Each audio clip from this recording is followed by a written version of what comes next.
Practice doesn't make perfect. Perfect practice makes perfect. What practice does is it makes things permanent. The things that we do over and over again, it's easy to repeat them. Hi, my name is Mark Dolan. I'm your host for Time-Tested Mastery Life Lesson Cell. We're going to be talking again about the 5 different activities that all real estate agents should have in their 6-hour per day schedule every single day of the week over their entire career. We've talked about them before, but let me remind you again.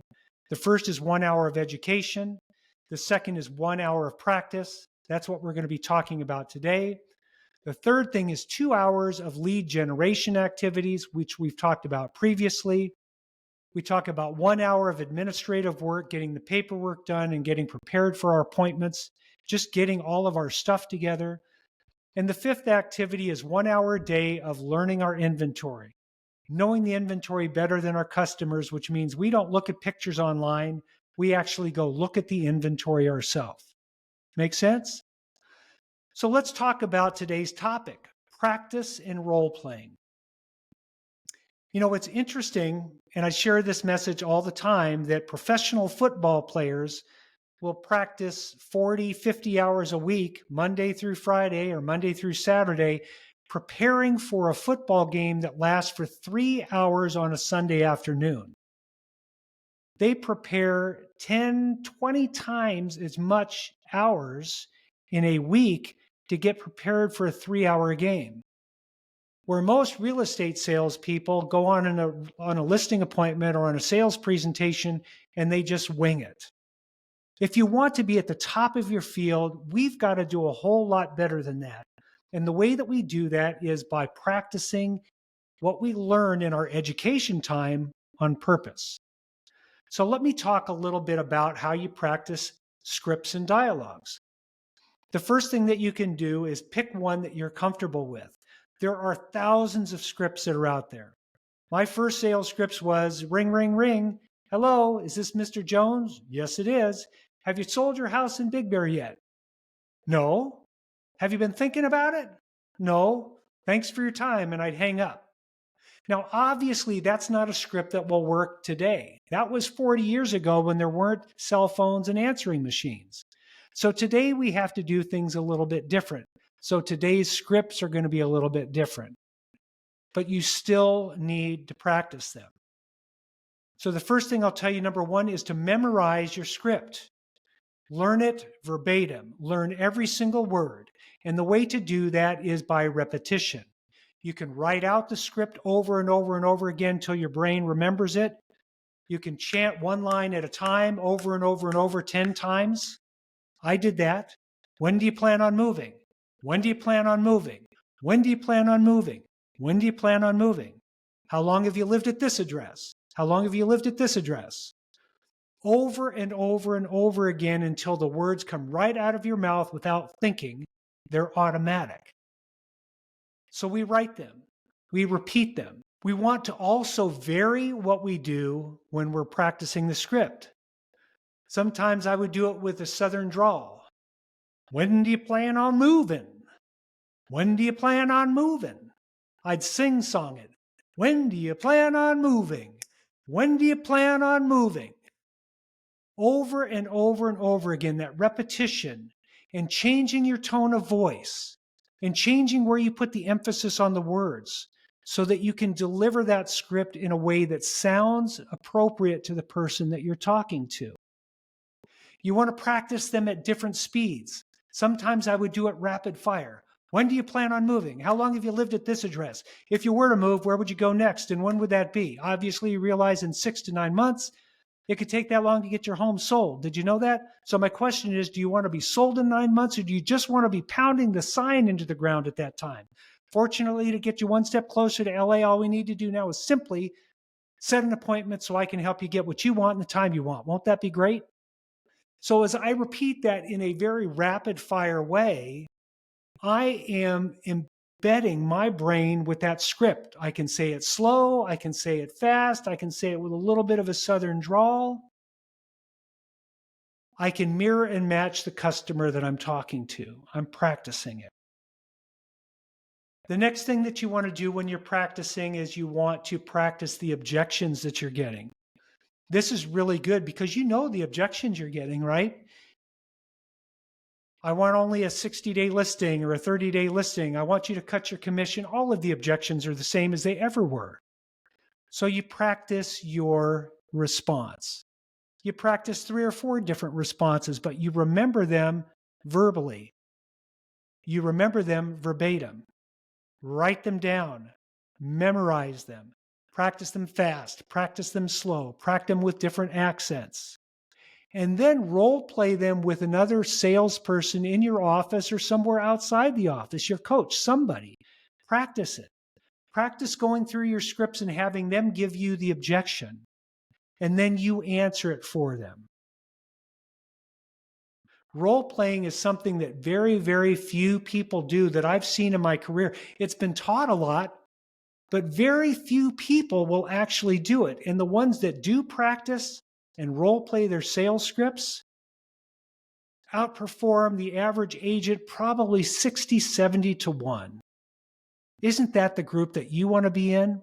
The answer is add into your daily schedule 1 hour of practice.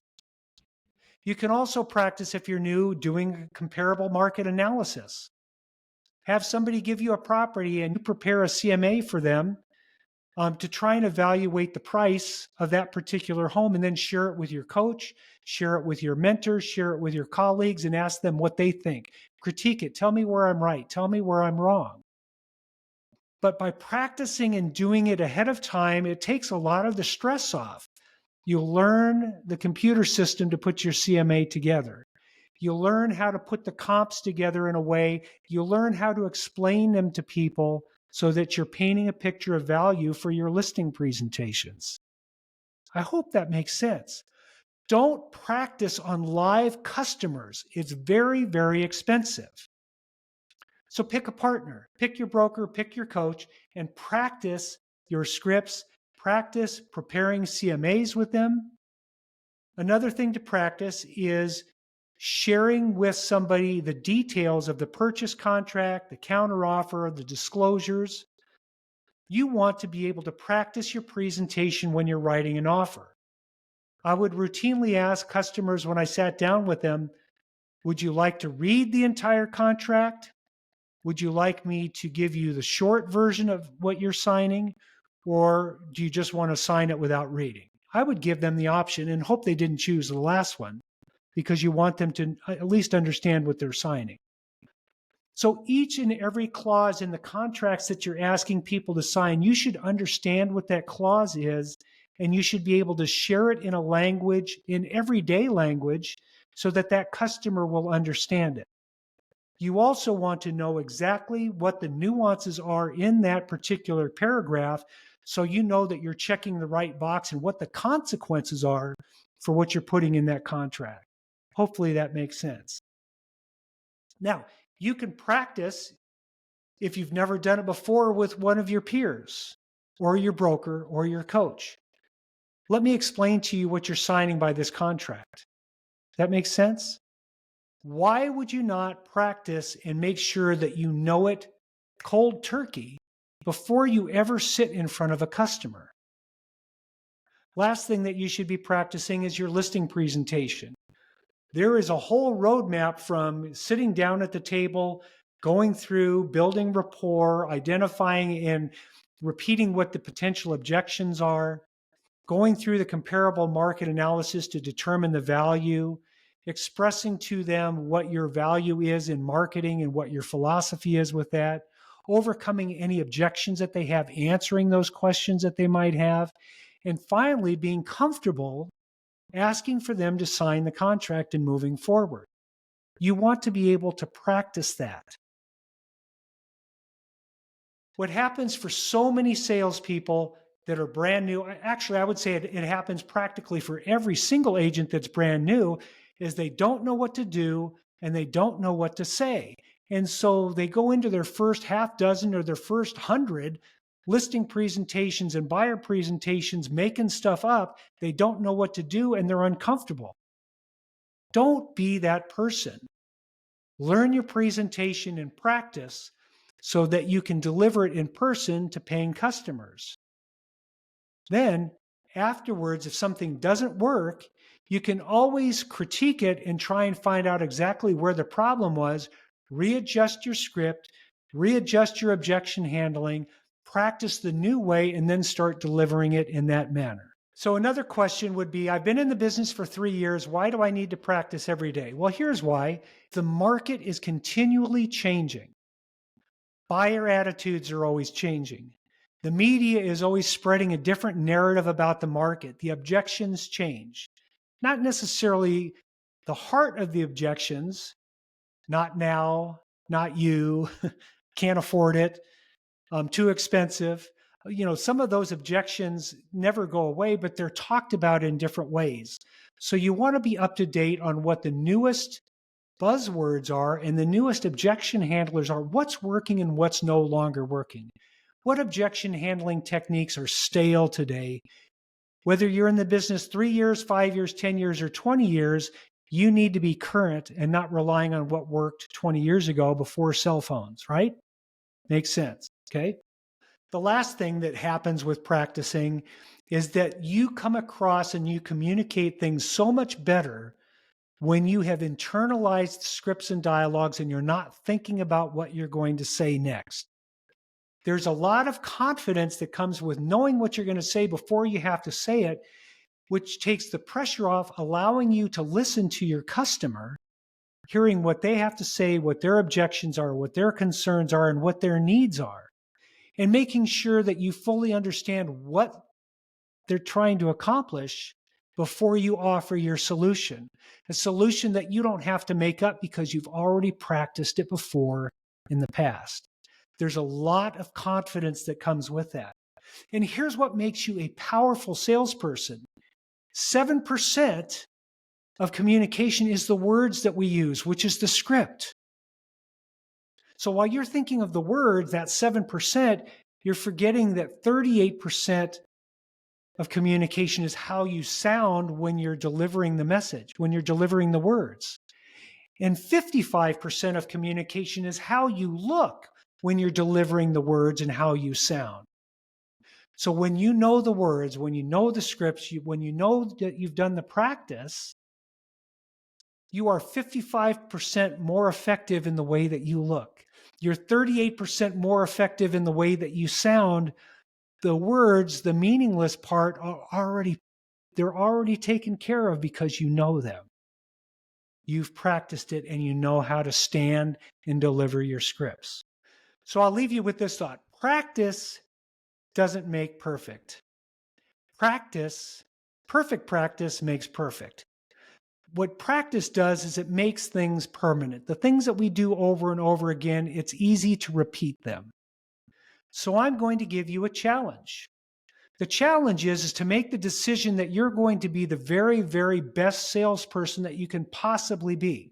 I guarantee you that practice is the key to making you the successful salesperson that you want to be. When you talk with people that you don't know, if you've practiced it, you will feel comfortable and confident in ways that no other person can compete with you. You'll help more people, which makes them happy, but it also makes you more profitable, which will make you and your family happy too. So my name is Mark Dolan, the host of Time Tested Mastery. I know that this is a deep subject and it's one that you have to stick with over and over and over again throughout your career. If you want to go deeper into the idea of practice and what practical things that you can do, please reach out to me at Time Tested Mastery Life Lesson Cell. We'll talk about your business and how we can get you moving forward by practicing the things that will make your business powerful and dynamic. If you know somebody that this message might be helpful for, please share it with them. And like or subscribe if this podcast works for you.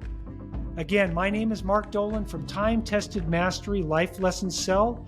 I appreciate you taking the time to listen today. Have a great day.